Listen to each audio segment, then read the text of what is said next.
Before you became a Christ follower, were you worshiping these secular gods, or one of these gods, or some of them? Yeah, thanks. I certainly would say that I was. Ravi said in the earlier segment, not to play God. And that's really what I wanted to do, wanted to play God. Nietzsche said, if there were gods, how could I bear not to be a god? And that's a line that resonated with the person that I was. Kierkegaard said, if I ask you for a glass of water, even if you bring me a better drink, I'll be indignant just because you didn't give me what I wanted. And that's what I really want. Those are quotations that characterize where I was. And the justification that I had erected to be able to play God was rationalism. I had assumed that faith was blind. I had assumed that reason and faith were contradictory. And it was when I showed up at Princeton to study philosophy, I was very blessed to meet some thinking Christians who encouraged me to read the Bible for the first time. And when I opened it up, I was just incredibly surprised to see the Bible talking about examining and refuting and arguing and debating and even proving. And, for me, the idea that faith could be rational opened up incredible horizons. I then encountered the evidence for the resurrection of Jesus. I couldn't believe how strong I was finding it. So I got in touch with the 2 top religion professors at the university. And I said, would you talk with me about this? I said, I'm seeing this evidence, the eruption of Christianity, an empty tomb, hundreds of people who were utterly convinced that they had seen this man after he had clearly been killed. As Ravi was saying, criticism without alternative is empty. If you don't explain that by the resurrection, how do you explain it? And one of them glanced without conviction towards a mass hallucination theory, which is riddled with problems and has earned no credibility in the scholarly literature. The other one told me that as a historian, he simply wasn't interested in the question. And I began to wonder whether G.K. Chesterton was right, that Christianity hadn't been tried and found wanting. It had been found difficult and left untried. And so for me, clearing away the intellectual objections, clearing away the obstacles of the mind, it allowed me to open up my heart to Jesus. It allowed me to recognize the reality of sin in my life. It allowed me to get to that honest place before God. And, for me, it was May of the year 2000. I can remember I was in my dorm room, 122 Jolene Hall. I was by myself, but I was just overcome with the reality of God. And I exclaimed out loud, man, this really happened. And that was the beginning of me living in a daily relationship with Jesus. Aren't you glad it really happened?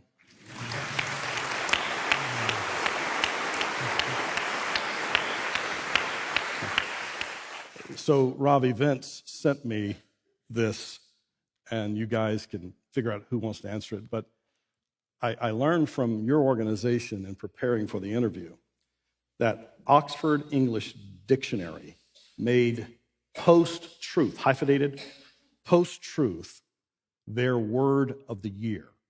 I'm going to read that again. Oxford English Dictionary made post-truth their word of the year.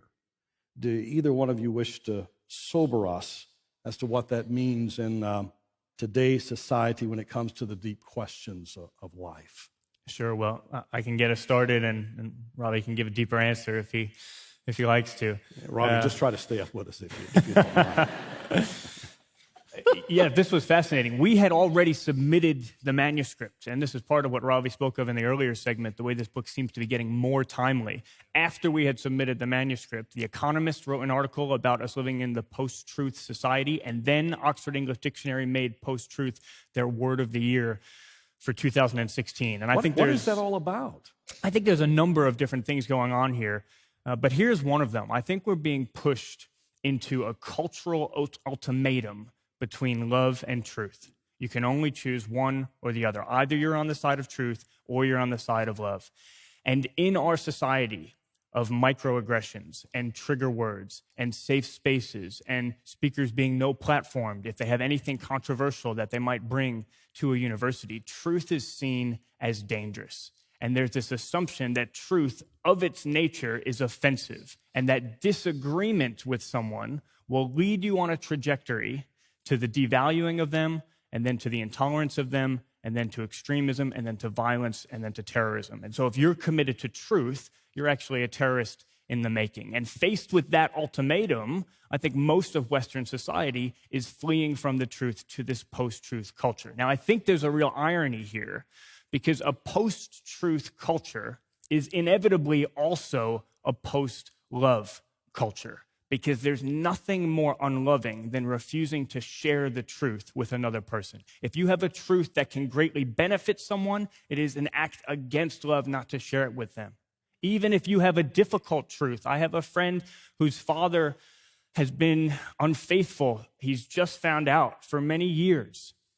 And he refused to share that truth with the family. And now that family is living with the consequences of his trying to live in a post-truth way. Now, here's the amazing thing about Christianity. It refuses to make a choice between love and truth, because God is truth. Jesus is the way, the truth, and the life. And God is love. Therefore, truth is love. And what our calling is to absolutely refuse to separate the two. And that's what the gospel is.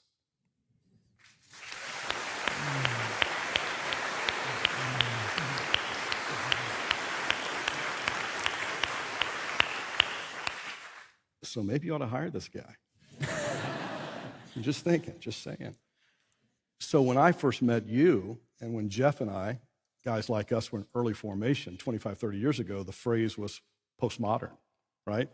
Now we've moved to post-truth. Where does post-truth take us? What are the consequences of a post-truth word and all that represents? What's the consequences in society?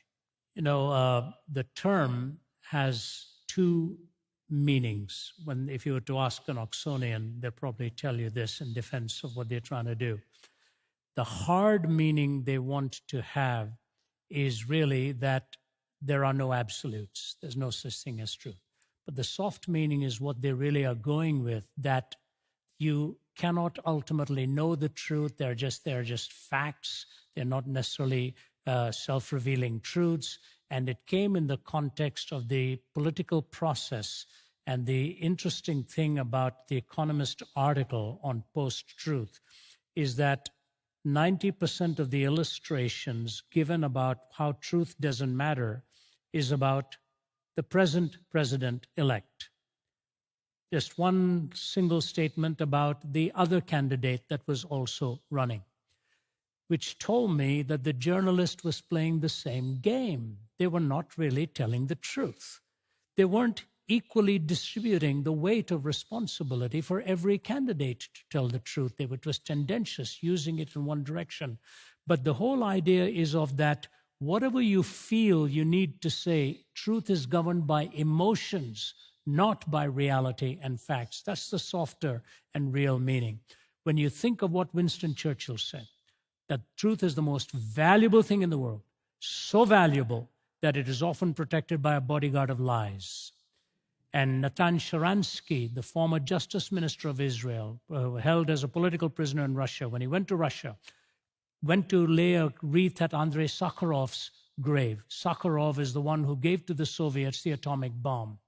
And Sharansky, after he laid the wreath, following his few minutes in the prison where they had kept him in solitary confinement, and he told his wife, "This is where I really found myself." He goes and lays the wreath, comes out, and a battery of microphones waiting for him. Here's what he said. Before Sakharov died, he made this comment: "I always thought that the most powerful weapon in the world was the bomb." He said, "I've changed my mind. The most powerful weapon in the world is the truth." So if truth is the most powerful weapon and the most valuable thing, and we are living in this society without the most powerful weapon and without the most valuable thing, we go to alternative weapons and to a terrain of lies. We are lied to by the media. As what Muggeridge said, the lie is stuck like a fishbone in the throat of the microphone. And it used to be that the Soviets were charged with that. Pravda means truth, izvestia means news. And they used to say there's no pravda in izvestia and no izvestia in pravda. There's no truth in the news and no news in the truth. We're now living with that kind of the tendentious use of knowledge by the media today, leading us into where they want us to go. By fabricating stories, they can destroy people. And so a generation that doesn't believe in the truth, why they're going to believe in the absolute revelation of Jesus Christ. And yet, Pilate stood in front of him and did the same thing. He said, "What is truth?" and walked away, never waited for the answer. When you find truth embodied, it is greater than merely a proposition.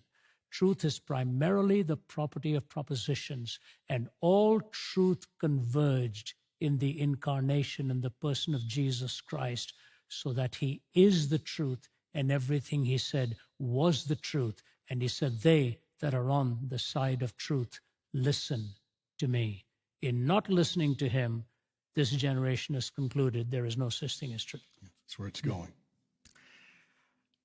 Vince, in an earlier time I had with Ravi, he talked about your writing about scientism as one of the isms listed here, 7 or 8 that you have.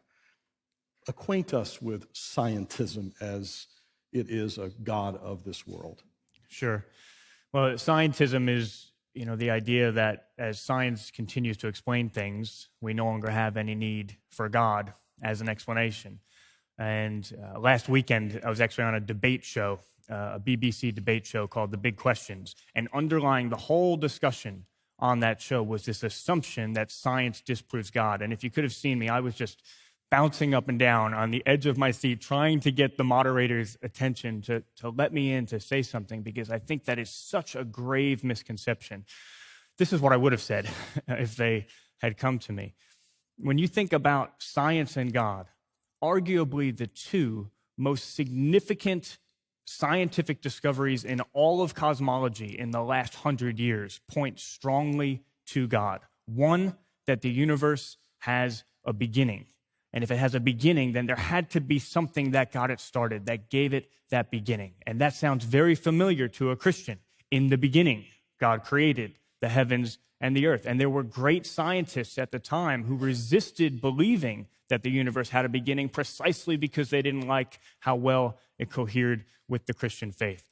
Then a second discovery, that the universe is incredibly finely tuned for the existence of life. The probability that we could have gotten life just by randomness in this universe, not just on our planet, not just life as we know it, but any form of life anywhere in the universe, is utterly, utterly minuscule. One scientist, and this is not just theist scientists, it's atheists alike who claim this, one scientist puts the probability at 1 part in 10, raised to the power of 10, raised to the power of 123. If we were to write out that as a percentage, there would be more zeros than there are particles in the universe. That's the sort of probability we're talking about just by randomness. But if you have a God who is powerful, who is intelligent, who is creative, who is loving, then it makes perfect sense that we would have a universe that would be designed in this way. Let me just add one further thought on this. The regularity of the universe. The fact that the universe does proceed in patterns, in ways that are regular and scientifically explainable. There's no explanation for that if you take God out of the picture. Why would a random universe produce the sort of regularity that we could look at scientifically? However, you have an explanation of that if you have a God who desired relationship with people, who desired to create people into a stable environment where they could find meaning. Einstein said the most incomprehensible thing about the universe is its comprehensibility. And so people often say, I have friends, and we always try to think of someone to have in mind, but I have friends who say, I couldn't be a Christian because I'm a scientist. Not only do I think that science doesn't disprove God, but I actually think that only God proves science.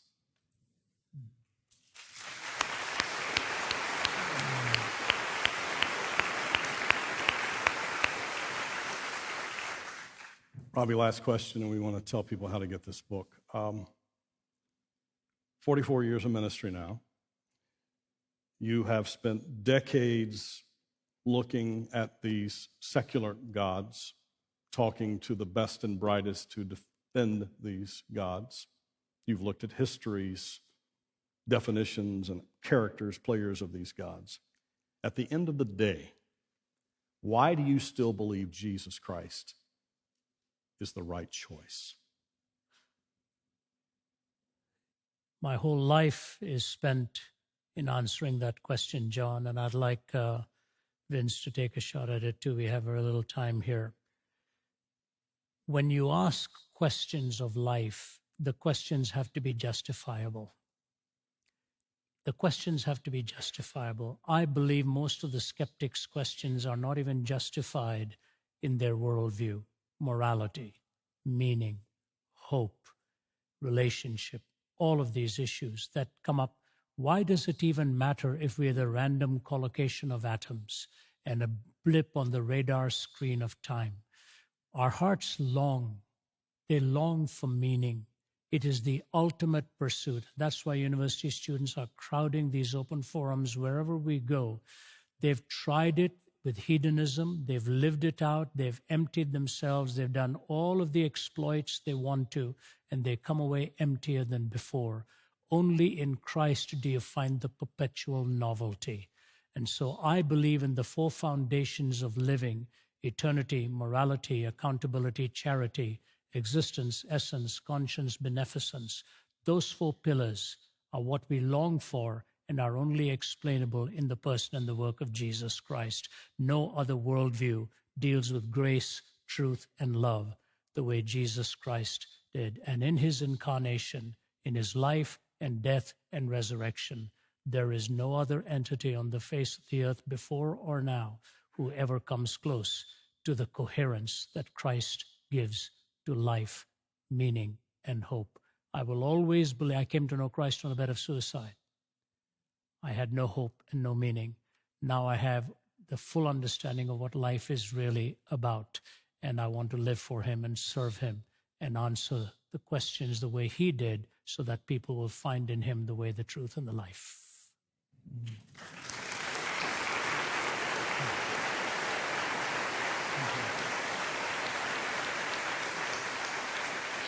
Well, I certainly can't put it any better than that, Ravi. But I think, personally, I would just say I've lived with Jesus. That's my primary answer to that question. Someone once said you can choose a coat in two different ways. You can get your ruler out and you can look at all the measurements, or you can pick the coat up and you can try it on. And I think both are important. For me, part of getting to my heart initially was looking at some of the measurements and the philosophy and the science and the history and clearing away some of those intellectual objections. But ultimately, it's been, actually clothing oneself with Christ and living in the context of that relationship. And I know what was in my heart before I became a Christian. I know that without Christ, I would very likely be an unfaithful friend, an unfaithful husband, headed for a destroyed marriage. The life and the fruitfulness that I have seen in relationships living with Christ has been remarkable and completely different. One of the people who I most recently saw come to faith, he had